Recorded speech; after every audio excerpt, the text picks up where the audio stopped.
Daily Wisdom, Sayings of the Prophet Muhammad, peace be upon him, Part 2. He whose neighbours are not safe from his mischief and evil will not be admitted to paradise. Anyone who has no shame before people has no shame before God. One is rewarded for helping a needy person who is not a relative. However, one gets a double reward for helping a needy relative, one reward for charity and another for fulfilling obligations towards the ties of kinship. Bringing peace between hostile parties is a more blessed act than engaging in prayers, fasting, or charity. By the same token, causing discord in society is something horribly destructive. Of all that God has bestowed upon humanity, the most invaluable is good character and conduct. The dearest to me among my companions are those who have good conduct. The Archangel Gabriel, who brought divine revelation, impressed upon me so much the command to treat neighbours well that I thought neighbours would get a share in inheritance. A true believer embodies overflowing love and affection. The one who does not love others is devoid of any virtue. He is detested by everyone. The one who unmerciful will not be shown mercy by God. If one bears patiently with his loss and suffering in order to please God, he will be admitted to paradise. God, being the most compassionate, is merciful towards those who show kindness. Be kind to your fellow human beings, and your Lord will shower mercy upon you. You should not ask anyone to give up his seat for you, rather you should make room for each other. On coming to know of someone's misdeed, the Prophet, peace be upon him, would not name the culprit in his sermonizing. Rather, he would warn people against the evil of that misdeed in general terms. Be on your guard against the corroding vice of jealousy. It wipes out one's good deeds as rapidly as fire destroys wood. The one who takes the lead in greeting others comes closer to God. If you lead the prayer, remember the old and the weak of your congregation standing behind you. Therefore, do not prolong the prayer. However, when praying alone, you may prolong your prayer as much as you like. Do not rejoice at some calamity befalling another, for God might relieve him and afflict you with the same. God loves his self-respecting servant who, while poor, avoids begging from others. Strive to earn your bread lawfully. It is one of your most important duties. On being asked how many times one should pardon his servant, the Prophet, peace be upon him, replied, "Overlook his lapses 70 times a day." Once, when addressing his followers, the Prophet, peace be upon him, cautioned them, "I am a human being like you. You refer your disputes to me for judgment. The more articulate among you may persuade me to decide the case in his favour. If I were ever to do so, then do not go by my judgment. For what I might have awarded you on the basis of your false testimony would take you straight to hell." The true believer does not harm anyone with his tongue or by his hand. As your servant prepares food for you, he does a painstaking, toilsome job. You are obliged to seat him beside you when you eat. All the believers constitute a single fraternity. They do not betray, cheat, or wrong one another. Rather, each believer holds up a mirror to the others to alert them to their lapses. Whereas God may defer punishment for one's other sins until the day of recompense, the one guilty of denying his parents their due and disobeying them is punished in the world in addition to the punishment that will be inflicted upon him in the hereafter. The one who lusts after name and fame will be disgraced by God on the day of judgment. Aisha, the Prophet's wife, is on record as saying that the Prophet, peace be upon him, used to assist her with domestic chores. The wife whose husband is content with her until his death will enter paradise. He is not a believer who has a square meal while his neighbour starves. Beware, I give you a strong warning regarding your obligations towards the weak and especially the rights of orphans and women. Blessed is the wedding that does not entail any financial burden. If you repose trust in God in a befitting manner, he will sustain you in the same manner as he feeds the birds. Birds leave their nests at dawn on empty stomachs and return at dusk with their bellies full. The one who gets something from someone should return the favor if he can afford it. The one unable to do so should at least praise and thank his benefactor. This amounts to repaying the favor done to him. On the other hand, the one who refuses to acknowledge the favor done to him is an ungrateful wretch. Such are the chosen servants of God that one instinctively remembers God on meeting them. And the worst of his servants are those who sow discord between people and falsely implicate the innocent. You are not superior to any black or white person. You may excel others only by virtue of your piety. When a sinner turns to God in repentance, it pleases him as much as a traveller in a desert is delighted to find his lost camel. O my Lord, I seek from you the ability to ask of you what is best for me, the best supplication, comprehensive success, abiding reward, and a worthy life and death. Keep me steadfast, weigh down the scale of my good deeds, strengthen my faith, raise my rank, accept my prayers. I ask you the highest rank in paradise. You cannot be a true believer unless you love for your brother or your neighbor what you love for yourself. Someone asked the Prophet, peace be upon him, whether he should tie his camel or let it loose, entrusting it to God's care. He directed him to tie it securely first and then entrust it to God's protection.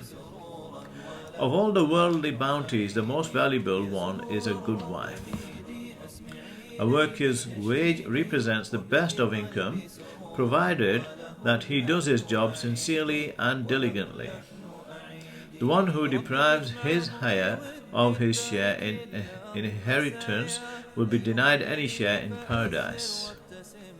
God forgives every sin of the martyr except for the outstanding loan that he had taken from someone. If you get rid of an evil act in society, God will spare you.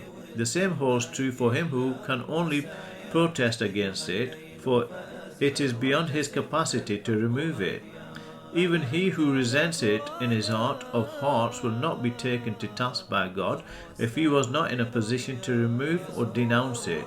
However, the mere detesting of an evil represents the weakest degree of faith. If one intends to do a wrong act, God directs the angels not to record it until he actually does it. Once he commits it, only a single evil act is recorded against him. Conversely, if one intends to do a good deed, yet fails to do so, it is credited to him as a good act. If he actually performs a good act, he gets tenfold reward. If 3 of you are traveling together, you should take one of you as a leader to oversee arrangements. Make the most of these while you still have them. Youth before becoming aged, prosperity before affliction with adversity, leisure before being overwhelmed with work, good health before falling ill, life before breathing your last. God commands that humanity's conduct be characterized by the following traits: fearing God in private and public, adhering to justice whether the parties concerned are friendly or hostile, following the middle path in both prosperity and adversity, maintaining ties of kinship with even those relatives who sever their ties and misbehave, kindness towards even those who are unjustly failing to give their due, forgiving those who offend and oppress others, reflecting on the divine signs around us and one's relationship with God in terms of taking stock of one's conduct, remembering God constantly by way of saying and doing what God has commanded, and drawing lessons from everything and enjoining people to do good. On coming to know that one of his companions, Osman bin Mazun, had turned into an extreme ascetic, renounced his family life and was solely engaged day and night in acts of worship, the Prophet, peace be upon him, sent for him and asked him to follow his way, saying, Look, I sleep for a few hours at night and offer the early morning prayer as well. I fast but not every day. I marry women and maintain my relationship with them. You should fear God and not neglect the obligations that you owe to your family, your body and your guests. Your children have rights over you. Your body and your guests have right over you too. Fast but eat as well. Pray but also sleep at night. If you fail to defend a fellow Muslim whose honor is under attack, despite an ability to do so, you will be punished by God in this life and the next. O people, seek God's forgiveness. I turn to Him in repentance 100 times a day.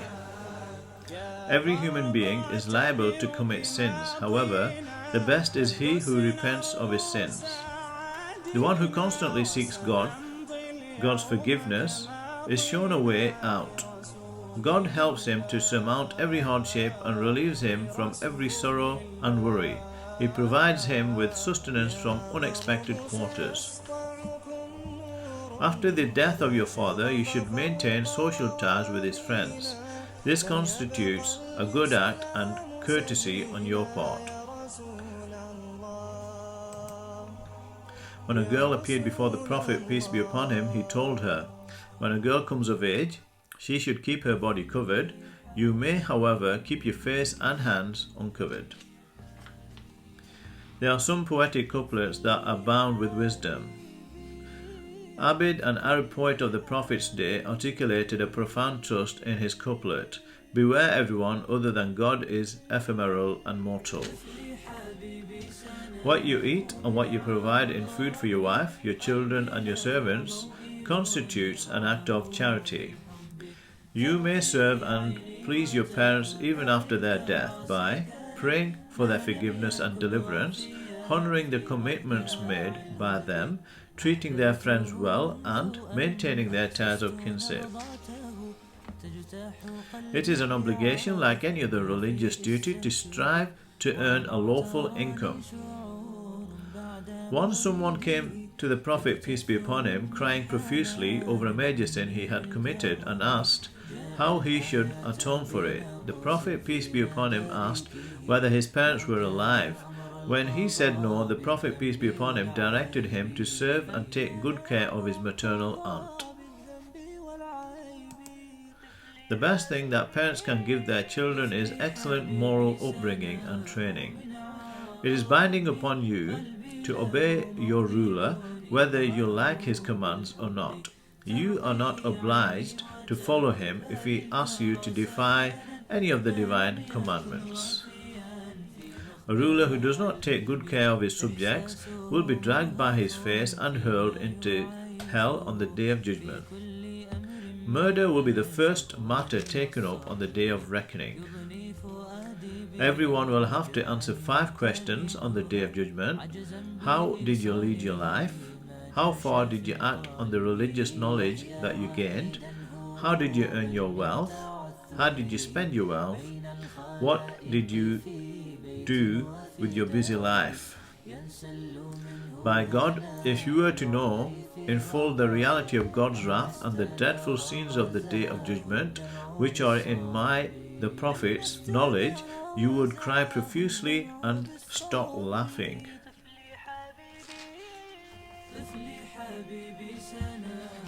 The Prophet, peace be upon him, defined backbiting, thus speaking of someone in such terms as might offend him. Someone inquired as to whether mentioning someone's failings amounted to backbiting. The Prophet, peace be upon him, affirmed, this is what backbiting is.